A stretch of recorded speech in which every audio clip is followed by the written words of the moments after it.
if you're preaching something, you have to be doing it yourself, and people will see right through you. Like, Yeah. it's pretty crazy how, when people are putting up a front Yes. and they're pretending to be someone else when they're not. And that's why I'm just real. And I just, I'm holding myself accountable. My family they're not Indigenous, so they're white. So I will get lots of questions on, well, how is that your sister, or how is that your mom, or how is that, how is it your family? Because I'm a lot darker than them. Yeah, alcoholism was really big because at the age of 18, I was basically homeless and just partying and drinking, and I would just spend all my alcohol most of the time, just to try to drown out a lot of my emotions, because I didn't understand why my parents, didn't love me enough, I felt like.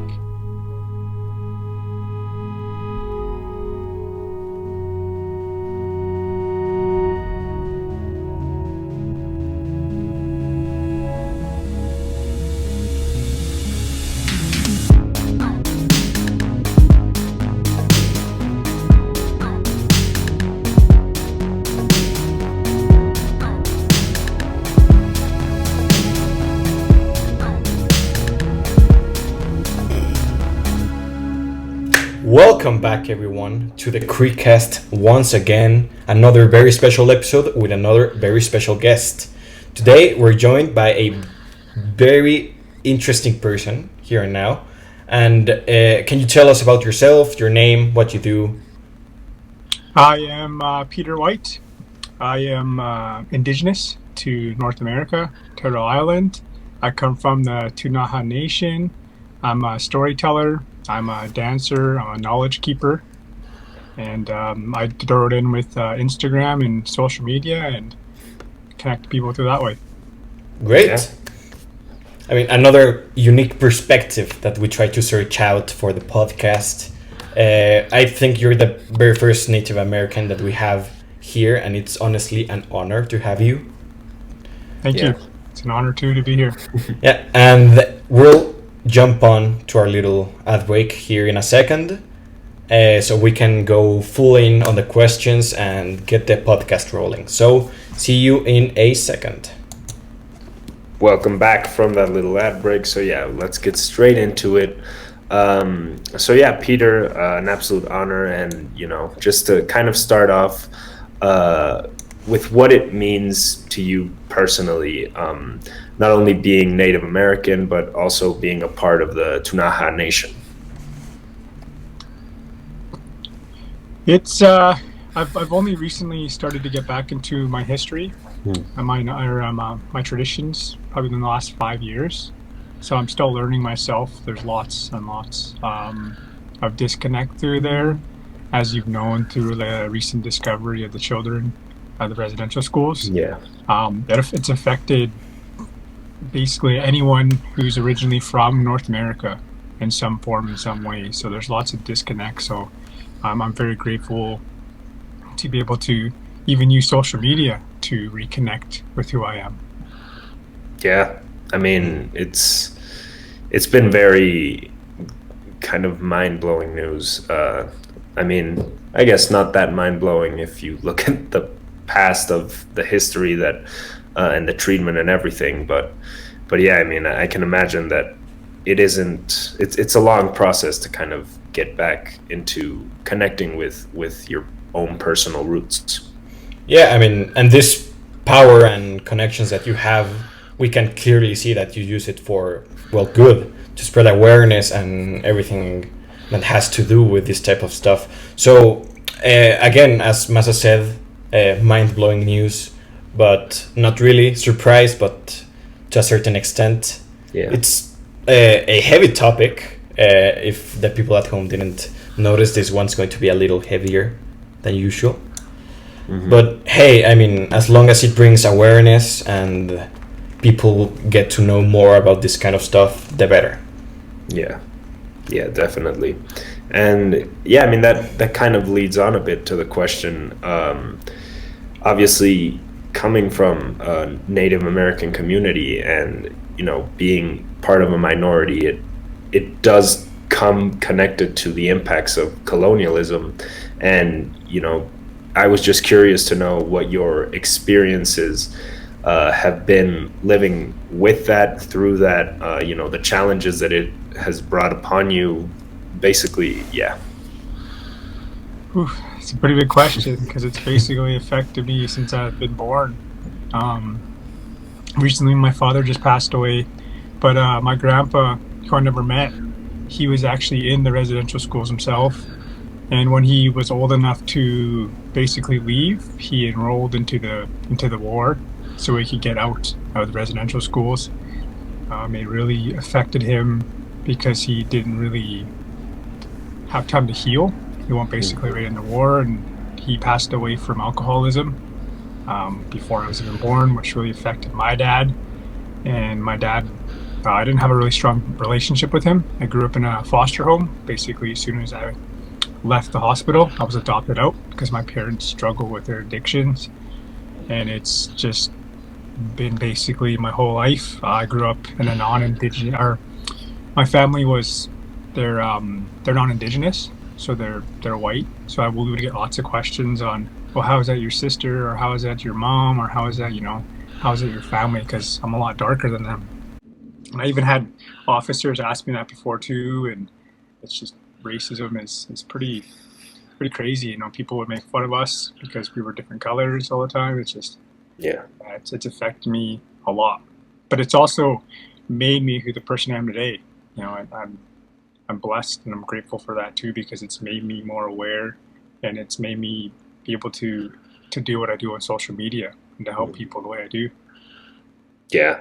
I mean, it's definitely, as you kind of put it in that way, I guess a blessing in disguise in a way. And, it's a long journey for a lot of people to figure out themselves, and we might never completely figure out ourselves. But yeah, I mean, telling from your Instagram posts and just the kind of personality that you put out there, it really shows kind of that growth has been elemental to your whole journey, and through life you've just kind of been on this constant learning and I mean, just changing as well and adapting to whatever you've learned. Yeah, I mean, it's a constant fight. It's never really over. And most people, I know for certain that I would have cracked under so much pressure and problems, because we both come from a pretty privileged, place. So listening to this and hear how you grew up, it's astonishing that we ended up meeting in the first place. And I'm really glad that we have this new perspective here to talk about some problem that we haven't really talked about. We usually tend to follow the same streamline of content, and this is a pretty big, not a break of formula, but something really important that we needed to talk about and make people more aware, since our audience is most on the Mexican side, and I don't feel like they truly get how awful the whole situation is and how it was and the whole history. They'll just it's I don't blame them, because there's a lot of stuff going on, and including just paying attention to another country might be a little more difficult for people, but just I hope this might be the first step for some people to try and learn even more. Yeah, and I also think that our audience is mostly from where we come from as well. A very privileged position, and for your dear listener, it's something that happens in our country as well. I mean, the Indigenous communities have been mistreated throughout years, and colonialism has just brought the world to what it is nowadays. And I guess we get to see that a bit more with you, Peter, of kind of that growing up. And I mean, it also just made me curious now that you mentioned it.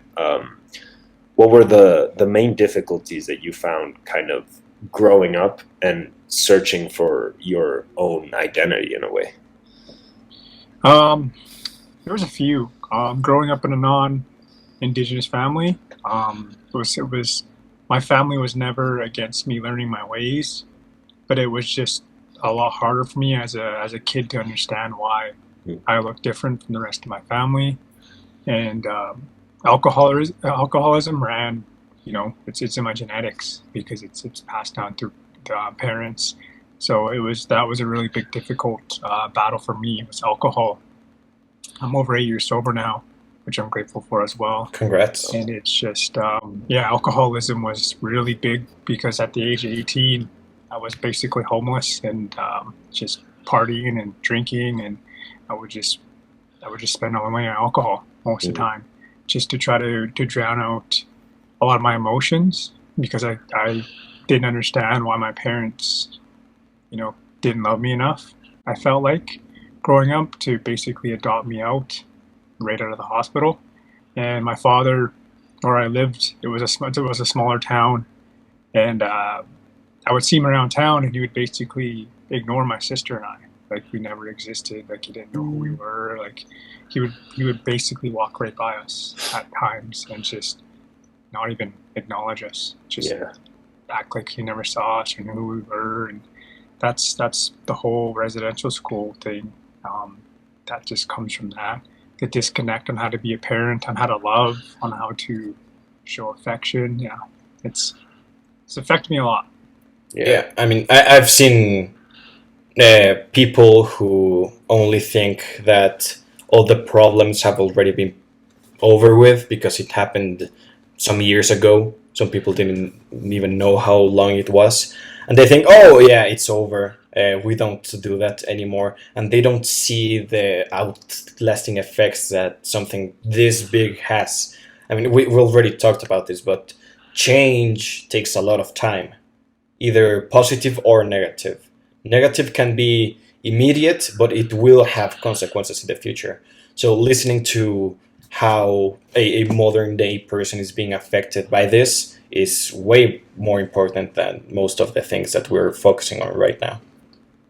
Yeah, and I think as well, mentioning on just the whole residential school situation, the news breaks out, and I don't fully believe that. I mean, I'm even guilty of this myself, that, not being educated enough, I didn't grasp the whole context and kind of the implications that it had on future generations. And hearing you now, it's honestly kind of leaving me speechless to hear that kind of side of it, the story of how, you're one of many, and how this just is something so deeply rooted that it goes through generations, just kind of tinkling down.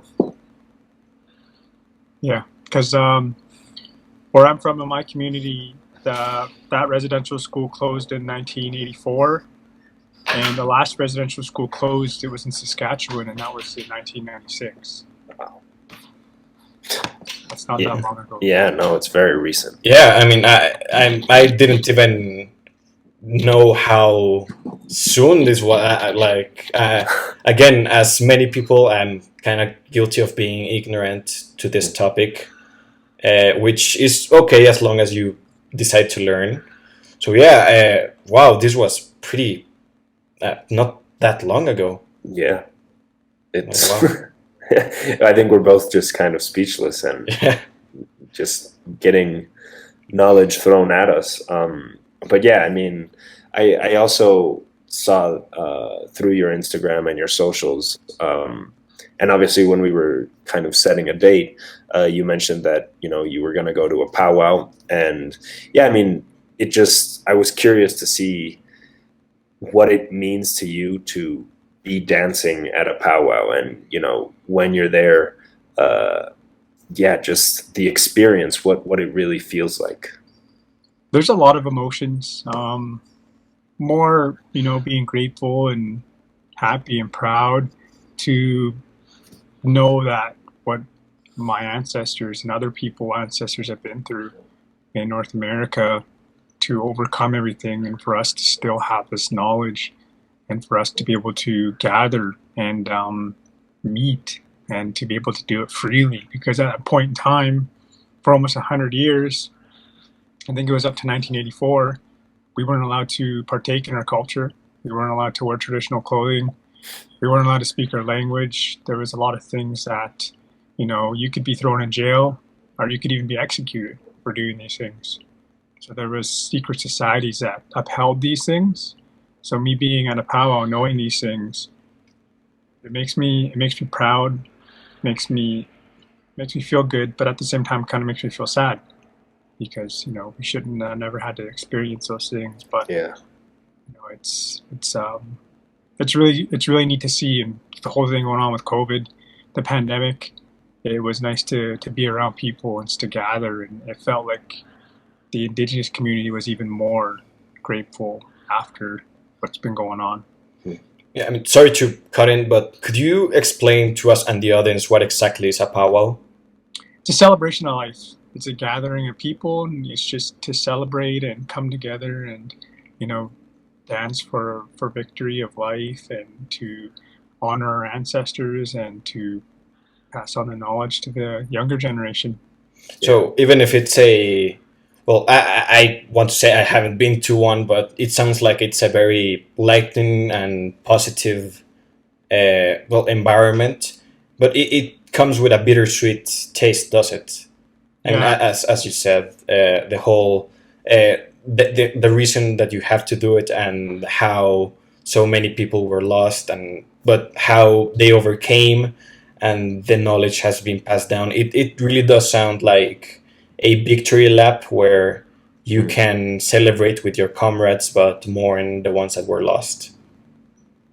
Yeah, and some things we wear in our regalia will even kind of stick to show that.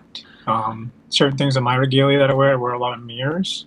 There's a couple stories on where they come from. Everything I wear has stories to it. And one of the stories I was recently told is that the mirrors that I wear allows the spirits, the ancestors, to be able to see themselves dance, and they like to see themselves dancing and to be acknowledged. That's beautiful. Yeah, it just, I mean, it sounds like, for a very westernized and kind of, I don't know, I guess privileged again, and kind of separated from our roots a lot in where we come from, especially,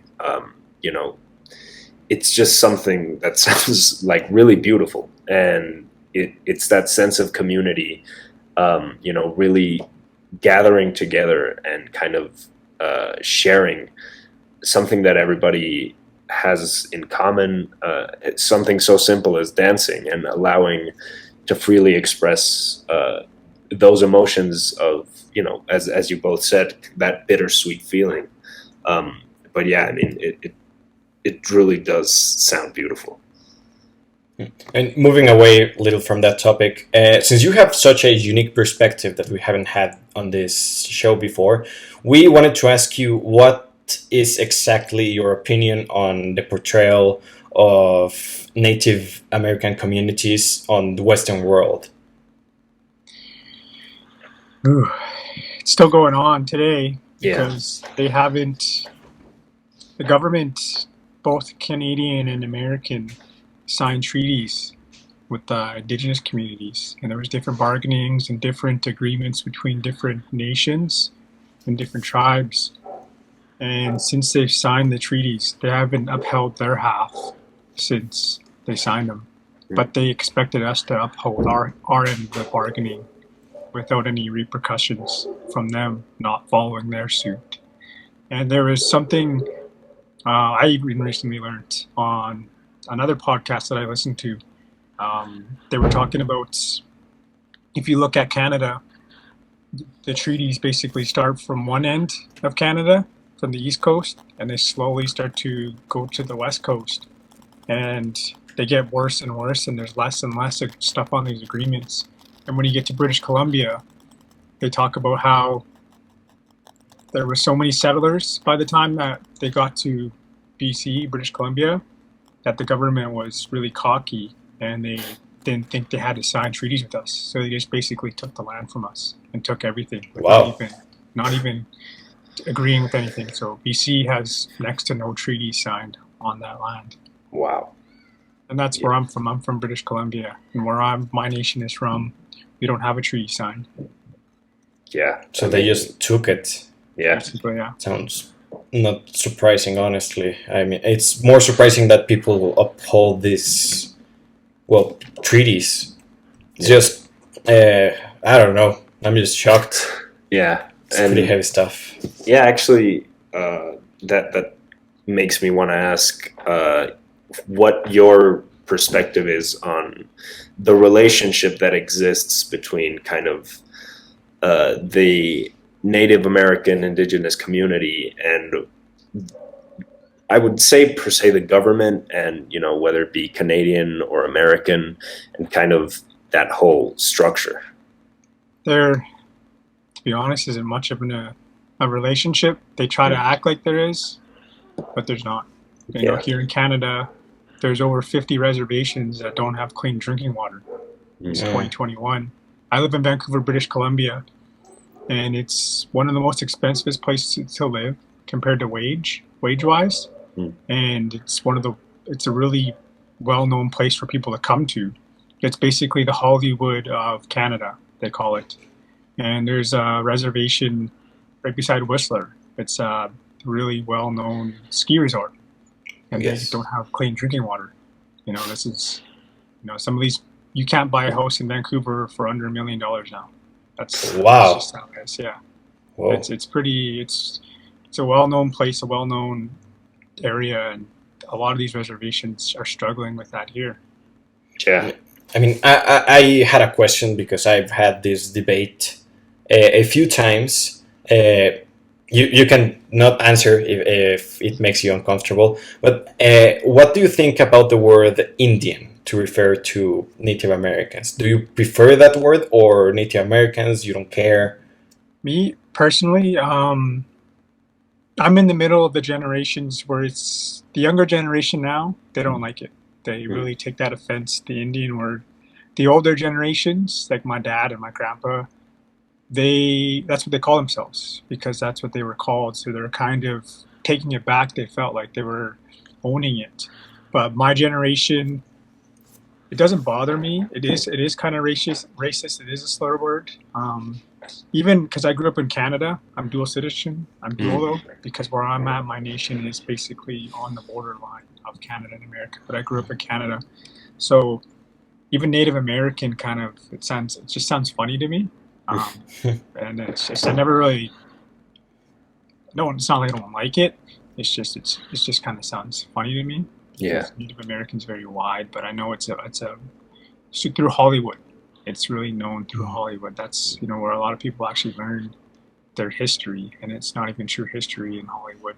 Yeah, it's been passed down through generations. Yeah, I mean, I did some very basic surface level researching, and I came upon this video of someone saying like, "Hey, some communities actually do prefer the word Indian instead of Native American," and I just didn't know if that was valuable information. But right now, I think I have my answer, which is pretty wild. Many people now take a lot of offense for like on behalf of people. We've already talked about this, but especially with the word Indian, we talked about this, I think, on like our second ever episode on the podcast on the use of racial slurs and just kind to that kind of stuff. And we also talked about the word Indian, which is, well, here is we pronounce it Indio, and it's used pretty heavily. It's not even a slur that you can just like freely say to people. It's pretty racist all around. So here it's a almost no, like at all. So it's very interesting to hear another perspective of how it's even funny sounding, which actually came as a surprise. And hey, and thanks for that insight. You're welcome. Yeah, just depends who you talk to. Like I said, the older generation, they still say it, and that's what they call themselves. But the younger generation, that's sometimes people even just fight you for saying that. That's just, that's how offensive they take it. Yeah. Yeah, and kind of talking on this topic of language, you know, how you were mentioning a little bit back on how they didn't even allow communities to speak their own language.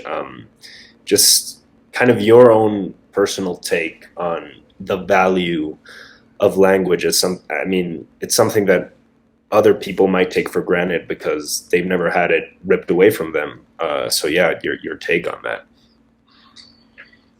It's been, I'm learning it slowly Hmm. through technology now. We have an app, we have a class, even though it was recently just defunded through, it was randomly decided to be defunded. So I was signed up for that through college, and they decided to take the money away from that. But it's, I have some friends that grew up with their grandparents, and through Instagram and through just social media, I've been learning words from them and talking to elders, and you know, it's a sense of who you are, your language. Because where I come from, and there's many many languages across Turtle Island, we call it North America, isolate languages. So these languages have no ties to any dialect in the world. It's basically its own unique language. And where I come from, we have one of those languages. Yeah. Yeah, I So if mean, it's lost forever. yeah, it's something similar here with the native communities. I mean, Nahuatl and all these different languages that have persisted a long time, they've kind of, through colonialism, in a sense, have been eradicated, and leaving it as a minority when in reality that was the language of the country. And now it's kind of forgotten to just the natives, and it hasn't been passed down generation through generation. Yeah, I mean some parallels. Not that we have especially suffered from Yeah, colonialism. I think if anything, we've benefited from it.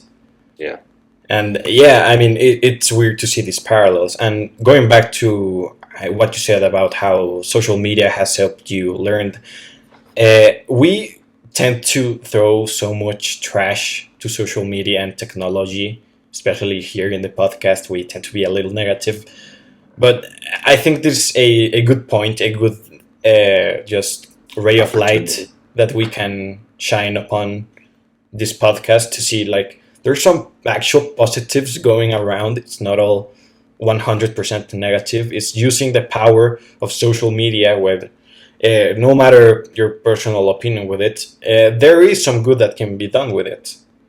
So yeah, this is a little footnote that we can have.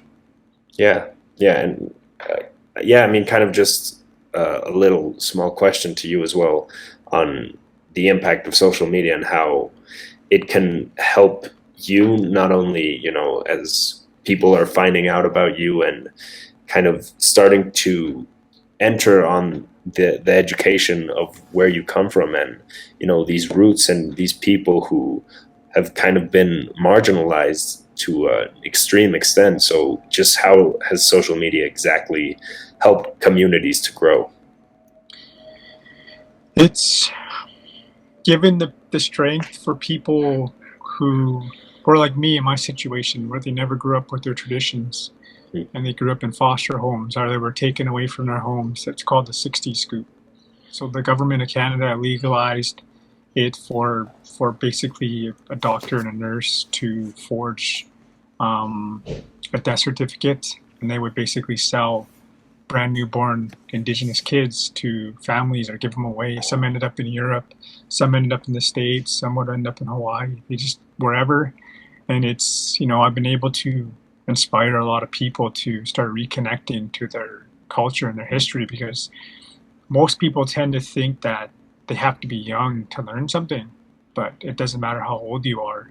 You if you're born, if you're alive today, you can learn something new every day. That's just all it takes. It's just that one step, is to keep learning and learning and learning. And even just me speaking my language, just one word, or one or two things a day, is kind of instilling that into myself. And it's I go through a lot of negative comments on my social media, Yeah. but who I am, I'm really grounded.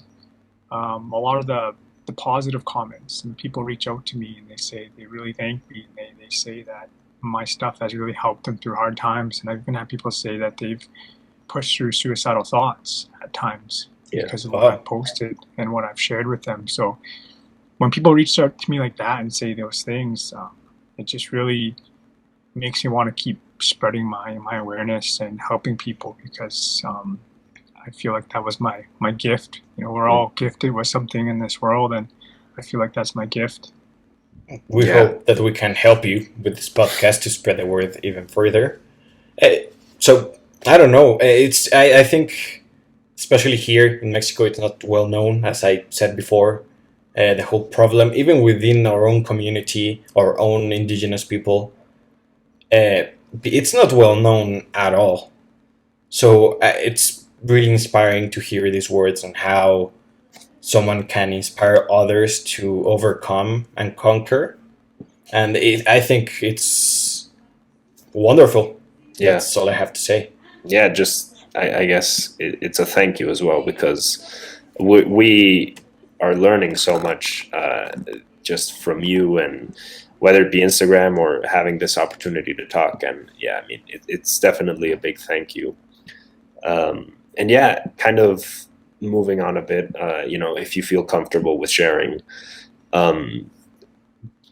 what did it mean to you overcoming cancer, which, it has taken so many lives, and it's such a serious condition that there's just no other way to put it. And yeah, what has that represented in your journey? It's basically brought me to who I was today. After I got the news that I was diagnosed with a tumor in my foot that was cancer, basically, as I was leaving the hospital, I called my mom, and I took it as my sign that I needed to change my life a little bit more, and I needed to start connecting to my traditions. And that's basically what pushed me to start powwow dancing. That's basically what pushed me to start going back into ceremonies and learning my language and even growing my hair, because I felt like, that was my sign that I needed to smarten up, or so it's going to get worse, and it's going to get worse. And that happens to people all the time. We get signs all the time, and we just don't pay attention. And it's, worse, and it gets worse, and it gets worse until we actually listen. Yeah. So it's basically who you see today is one of the reasons why I am, because I wake up every day and I'm grateful that, it's just changed my perspective on life, and I still forget that I see life differently, and I know there's still a lot of people out there that are really negative. So when I say things to certain people, it really triggers them, like just off the bat, and it's just, I forget. I'm like, oh yeah, wait, I think a lot different than certain people, and I tend to forget that. Wow. I mean, yeah. First off, thanks for sharing something so personal. And hey, I mean, you turned something so incredibly negative into something wonderful. I think not too many people can do that, and I'm really glad it came to this instead of any other option. Yeah.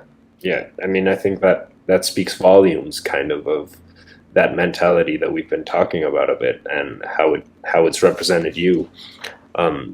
Seeing things as a gift, and being grateful for, the fact that made you the person that you are today.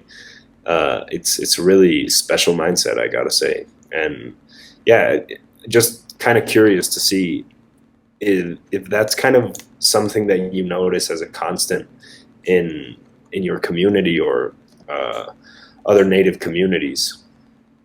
Yeah, cancer, diabetes, obesity, lots of these things are starting to rise into happen more and more often throughout communities through our disconnect with understanding how food is a fuel, and a lot of people don't understand nutrition at all anymore. It's kind of scary. I recently had a post on my Facebook talking about these things, and I was, because our community is really reliant on these vaccines. Yeah.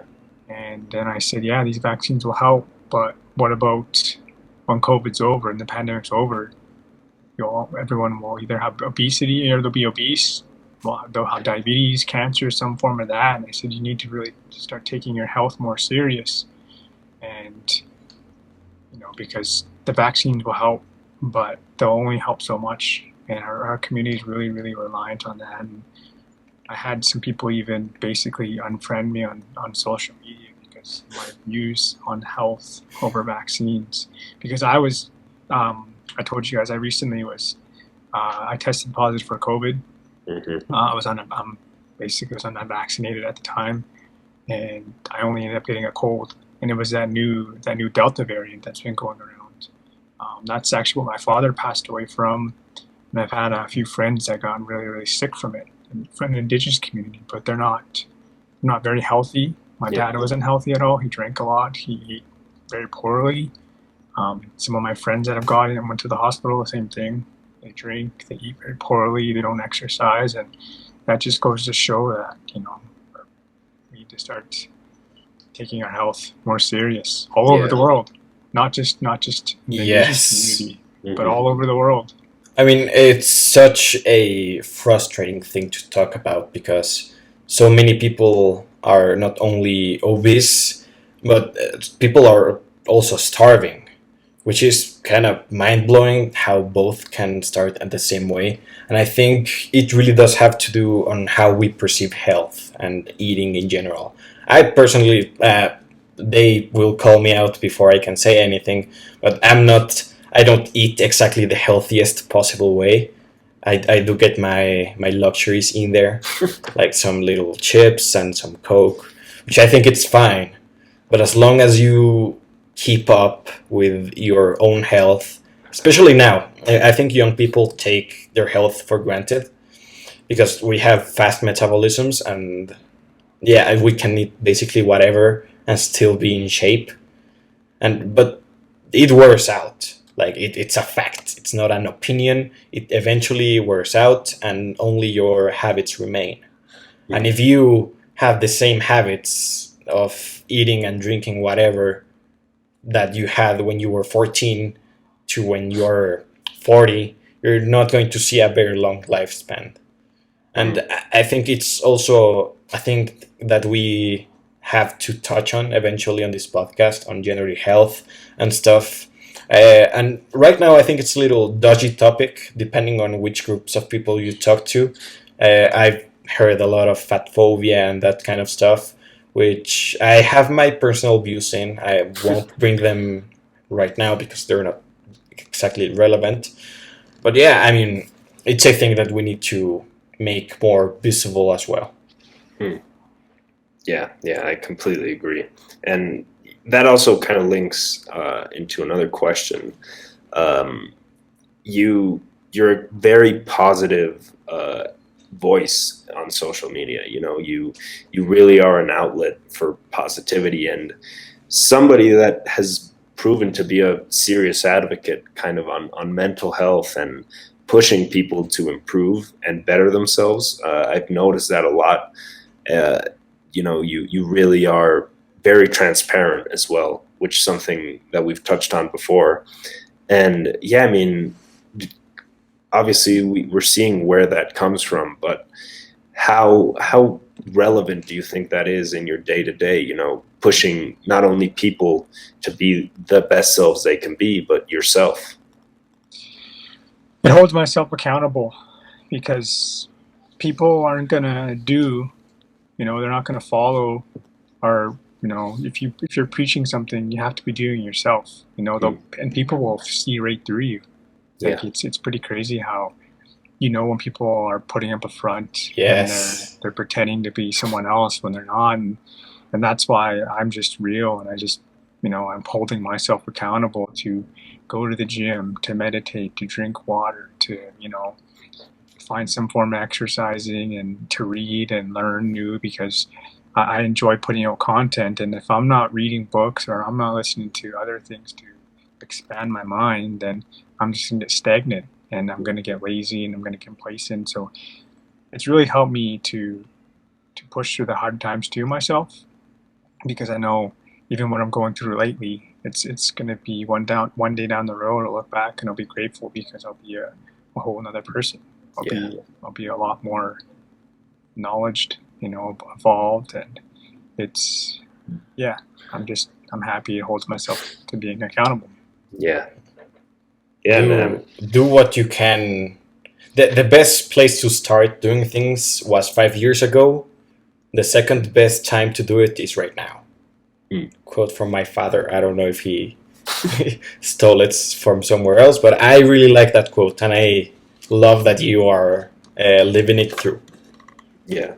I mean, it's a very I don't know. I feel like this whole episode has just really opened my eyes a lot. Thank you for coming on and kind of also teaching me a lot. Us, our viewers, our listeners, everyone. I mean, this really has been amazing, and we're gonna start closing off with the big three, which are 3 questions we ask every guest. By this point, for anyone listening, you know that this guy is going to be a guarantee. I mean, he's been a guarantee on every question. So yeah, the first one is your biggest inspiration, whether it be personal or professional, in any sense of the word.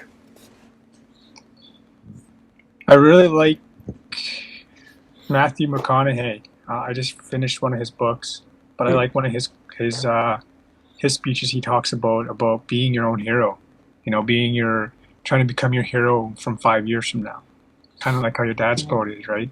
Being your own hero 5 years from now, and then 5 years you set another goal to be your hero again. Because I've learned that when I put other people on pedestals and I look up to people, we're human beings. We have flaws, we have failures, we mess up. And then when we hold people, we put someone on that pedestal, when they let us down, they really let us down, and then we start to shame them and make fun of them, or, oust them out for failing or doing whatever. You see it all over social media. So that's why I just kind of started to hold myself to being my own hero. And that's, I want to be, even like I'm single right now, but as a partner, I would want to be someone who my daughter would be with, if I ever have a daughter, or, that's, or my son, same thing, right? Like, be that person that I needed when I was younger also. Wow. Again, I think this is the first time we have such an in-depth answer. I mean, we've had some wonderful answers, but this has to be among my favorite. Yeah. Moving on to the second question of the big three. What are 3 of your biggest future goals? No matter how big or small, how far in the future or how soon, just 3 goals.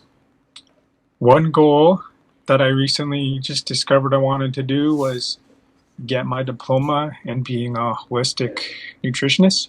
And that's to tie in with food and helping the Indigenous communities. Another goal of mine is to be on one of my favorite YouTube channels that I like. It's Impact Theory. So I really want to be able to one day go up and to talk on that YouTube channel. And then another one would be to just, leave a legacy, have people be inspired even when I'm not here. After I leave this world, I can still touch people and I can still inspire people through my content and everything I do, because it's basically like a history book, social media now, because anything you put on the internet, it's on there forever. So it's basically an archive. Yeah, and this one's going for forever, I think. So rest assured, there's some part of your legacy here and now. So just a quick note, what was the name of the YouTube channel? Oh, Impact Theory. Okay, no, it's just I'm gonna check it out later. I learned a lot of interesting stuff on there. He has celebrities, he has doctors, it's pretty crazy on the people he has on his show. So hey, let's see. Let's hope that this helps getting along the way. Let's hope. And yeah, I mean, you actually kind of tied perfectly there for the last one, which is what mark you want to leave on this world. Which I think you already answered Yeah. perfectly. Leave a legacy. I think that's what most of us want to do. And hey, leave a positive legacy, like for others to become better people. I think it's a pretty noble goal. Mhm. Yeah, I just want to. One of my things is to leave this place better than I found it. You know, that's one of my goals is, and I actually heard that from. He's an inspirational, motivational person. His name is Inky Johnson. Inky Johnson. He's pretty crazy, and I heard one of his stories talking about that. That really inspired me to be the same way. Yeah. Okay. Well, I think that wraps up this wonderful experience of learning that has become this episode. It's been honestly a great honor having you here. It's mind-blowing to just listen to all of these problems and how you overcame them. It's pretty inspirational. Yeah, truly a genuine thank you for coming on. You know, it's such a small podcast, but to share your voice and, you know, to help educate people and leave a bit of yourself behind on our podcast. So truly thank you. And the work you're doing and you're going to be doing is going to be amazing. So yeah, you're a beloved member of the Creekcast now. Thank you for having me. It was good.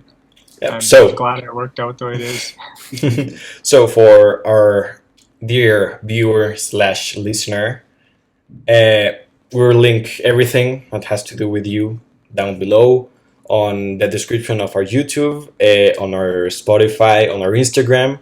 Be sure to follow us on our Instagram, YouTube, Twitter, as always. And follow Peter, not so white. yes, as well. Please do. And that has been the Creekcast. Thanks for listening, and see you on the next episode. Creek you later. Creek you later.